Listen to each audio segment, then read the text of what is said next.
Fantastic. How you doing? I'm doing great. Are you doing great, Richie? Absolutely, yes.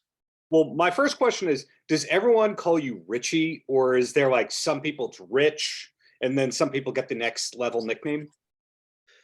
There's some. That's a good question. It's yes. Most people call me Richie.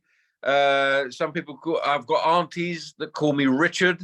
I've got the inner circle that call me Dickie, and that's about it. Dick sometimes, but Dick or Dickie. There's about 4 or 5 people that call me Dick or Dickie. Are you like Faulkner to anybody? Yeah, when I was in school, in school you tend to be your surname. Especially if there's a few of the same. If it was me and you, we were both called Richard or Richie or whatever. You get called your surname instead because it's easier to differentiate, obviously. So that's usually what happens. Got it. I just need to know that formality. But with that out of the way, Elegant Weapons, is it okay that people are calling it an all-star band? I mean, I'm fortunate in the sense that I have friends that are legends. You know what I mean? That's just the way it kind of worked out, really. As I said, I'm fortunate. I called out some friends of mine, Scott Travis, Rex Brown. Obviously, they're on the record. Ronnie Romero. They just happen to be fantastic musicians, and I'm grateful and fortunate to have them on the record. And then moving forward with Christopher Williams and Davey Rimmer, Christopher's in Accept, Davey's in Uriah Heep. They just happen to be great friends of mine and also musicians. It's just I'm very lucky to have them as friends that are great musicians. That's just the way the dice landed. It's great to see that Priest embraces the album because a lot of high-profile bands, say like Van Halen, they didn't quite love when their members did side projects or guest appearances.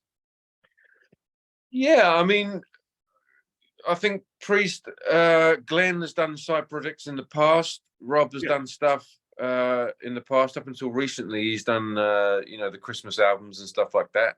I think it just strengthens the camaraderie in the band. And I mean, to be honest, Priest is such a strong character. Mm-hmm. It doesn't. I don't think it hurts anything. It's like Maiden. I think Adrian Smith recently done a band with Richie Kotzen. Again, Maiden's such a strong thing. It's just it doesn't really matter. People can do their own thing. People have different rules and they have different thoughts about that in bands. But I think Priest have always done side stuff. Scott was in Racer X. He went back to them for a little while doing Priest. It's just one of them things. When you say Richie Kotzen, legendary guitar player Richie Kotzen, does that mean that he becomes Kotzen and you become Faulkner because you're both Richies? There you go. Oi, Kotzen, how you doing, son? Yeah, exactly. Yeah. Fantastic. Well, this is a great thing to see that you have this band going on while Priest is still touring at a high level. And there's European dates coming up for Elegant Weapons. Is it the kind of thing where you have to wait to see what Priest's schedule is and then you can schedule this? Well, luckily, we were off completely with Priest this year. We had the Aussie thing that was right. That was going to happen earlier on this year. Where are we now? We're May. Where are we now? We're May already. 2023. Yeah. Well, I mean, I can't believe it's May already. So it was going to be happening around now, but obviously that didn't happen due to Aussie's, challenges.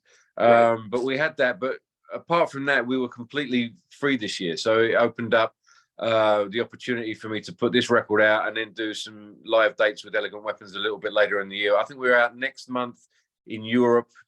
June, July, we've got some dates in Europe. We've got some opening slots with Pantera and then some festivals around Europe. So it was just the way the dice landed. It was just perfect, really. So again, completely free with Priest this year. So it enabled me to go out and scratch the itch with this. When you play live as Elegant Weapons, is it every song from the Horns for a Halo album, or is there a cover or two? We don't know yet. I mean, we've got Lights Out on the record, so we might do that. It depends on the length of the set that we have, really. I mean, obviously, we've only got one record out at the moment, so we're not getting booked for 2-hour sets. It's not like we're going to have to fill up 2 hours and stuff. But you know, it might be fun to consider putting some covers in, you know, that are appropriate to where we come from, maybe as musicians. If we've got, you know, 10 or so extra minutes, why not throw maybe a rainbow tune or an accept tune, or, you know, something like that in. The options are open, so we'll see what we do. Was this almost ever called Richie Faulkner rather than Elegant Weapons? Never, no.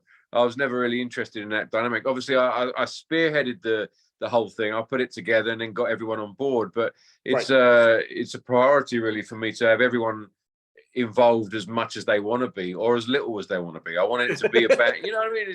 That's the thing as well. Some people don't want to be. That's just so. However they want to be involved, I'm up for it. I want it to be a band. I want people to be proud of it. However they want to be involved. So yeah, I didn't want it to be my thing as such. I want it to evolve into something that we're all part of or we all kind of have our own role in it, whatever that may be, and hopefully it evolves into that. They call you in the press release brainchild. Are you cool with that term? I guess so at the moment. As I said, I put it together and, you know, wrote the stuff and got everyone together, and I guess you could call it that at the moment. But as I said, hopefully it evolves into more of a group thing if it's appropriate to do that, if people want to do that. Otherwise I'll continue as it is now, if that's the way it needs to be. Right. Well, can I give you a compliment here? Some people don't like the compliments. Sure, man. Okay, so in seeing you live with Priest a few times, most recently on Long Island at the Nassau Coliseum, you have this very magnetic stage presence. And when you talk to lead guitar players, usually you go, who are your influences? And it's about the guitar playing. Now, in your case, your stage presence, very animated, very energetic. And I see a lot of Rick Nielsen from Cheap Trick in what you do. Who inspired you to kind of move around? Because let's face it, you could be an amazing technical player, but kind of boring to watch on stage. And that's not the case with you. Well, I always, I was out with Lauren Harris, who's Steve Harris from Iron Maiden's daughter, and we were out with Maiden quite a bit. And I always used to watch Steve and take notice of the way Steve was always at the front, and he was always looking at the people in the face, and he was singing with them, you know, the eye contact, he was pointing at them. And I always thought, you know, you can't, in this day and age of YouTube and videos and stuff like that, you can't recreate that interaction. And I always kind of took that on board. And I think that's kind of partly, at least, where it comes from. Just that interaction that you, as a fan, you walk out of the concert hall and you can't recreate that interaction with the artist on stage, whether it's a guitar player or a singer or a drummer, whatever it may be. You can't recreate that interaction that you shared at that moment in time. I think that's a valuable thing. So I think that's partly to do with it. Steve Harris and the way that he interacted with the audience. Steve holds the distinction of getting to wear shorts on stage. Very, very few people get to do that. And if you wore shorts in Priest, I'm sure people would be outraged. So do you have jealousy that Steve Harris can wear shorts on stage? I do, yeah. Outrage is the word for it. I don't have the legs for it. I've got legs like a sparrow hawk. So yeah, I'm glad that I mean the world is a better place because I don't wear shorts on stage, for sure. Well, recapping what I've learned so far, you know, Priest will come back when the time is right. Obviously, there's no slowdown because there's the 50 years box set and there was the recent touring and all that. Elegant Weapons will tour whenever there's a good offer or something along those lines. But are we going to see you pop up in any cameos? And the reason I ask that is because Alice Cooper seems to be on 2 albums a month. I don't know where he finds the time in the world, but people go, do you want to sing on this? And he goes, sure. So are there Richie Faulkner cameos in the future? Not that I'm aware of. I mean, if anyone asks me, I usually say yes. I like to play. You know, if it's appropriate and I like the stuff, I usually say yes. Just no one really asked me to play on anything. You know, wow. Maybe that says everything. But yeah, I like to play. So if anyone, I played on it was a Demon Hunter. Oh wow!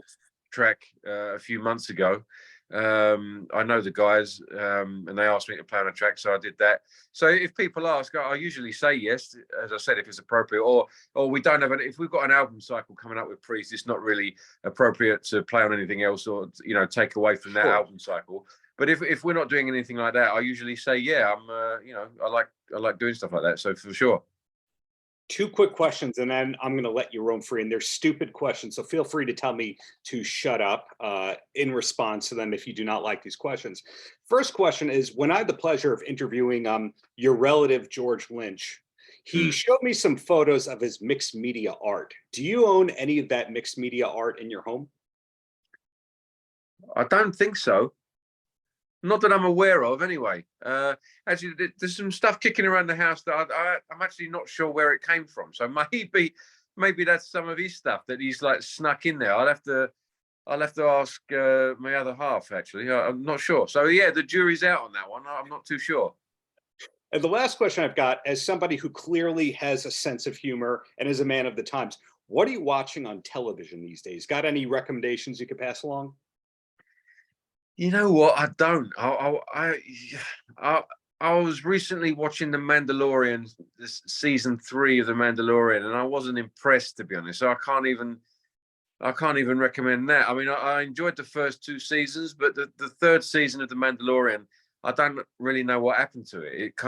It became about something else other than The Mandalorian, unless The Mandalorian is about the race, The Mandalorian. I don't know. I'm not quite sure. That's what I mean. It was about the character, the Mandalorian, right, and the Baby Yoda Grogu character. That's what it used to be about. Now I'm not too sure. So, I've got a bit lost in it, really. Maybe it's above my head. I don't know. But so no, I can't really. Apart from that, I can't really recommend anything, I'm afraid. So I'm learning you are a big Star Wars guy, but when it's done well.